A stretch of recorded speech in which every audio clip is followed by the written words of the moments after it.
1 বছর হয়ে গেল যে অপকীটরা বাংলাদেশ দখল করে বসে আছে, সেই জুলাই অভ্যুত্থান নাম দিয়েছিলেন যারা, জোরপূর্বক যারা বাংলাদেশ দখল করে বসে আছে, তারা তাদের দখল নেওয়ার পর থেকেই একের পর এক সাধারণ মানুষ প্রাণ হারাচ্ছেন। এই গোপালগঞ্জের ঘটনায় আপনারা দেখেছেন, সেখানে সেখানে পুলিশ পর্যন্ত দুর্বল। সেই পরিস্থিতি মোকাবেলা করার জন্য পুলিশ দুর্বল।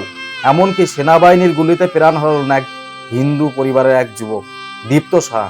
যে ভিডিওটি এই মুহূর্তে আপনারা দেখছেন, সেই জোর করে দখল করে বসে থাকা অপকীট যারা বাংলাদেশ দখল করে বসে আছে, তাদের সুরক্ষা দিচ্ছে সেনাবাহিনী। আর পুলিশ তো সম্পূর্ণ দুর্বল এই পরিস্থিতি মোকাবেলা করার জন্য। আর সাধারণ মানুষ প্রাণ হারাচ্ছেন কাদের গুলিতে? সেনাবাহিনীর গুলিতে। আমার মনে হয় এবার উচিত মার্কিন যুক্তরাষ্ট্র এবং ভারত উভয় মিলে সামরিক অভিযান চালানো এই বাংলাদেশের উপরে।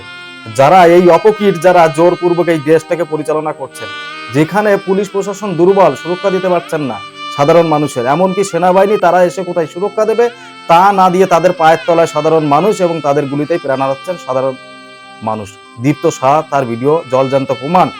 আরো অনেক রয়েছে, অনেকজনের প্রাণ গেছে, সেখানে সব দেখানো সম্ভব হচ্ছে না। ভিডিওটা পারলে একটু শেয়ার করবেন, বিশ্ববাসী এইগুলো দেখার দরকার রয়েছে যে বর্তমান বাংলাদেশে কি পরিস্থিতি সেখানে।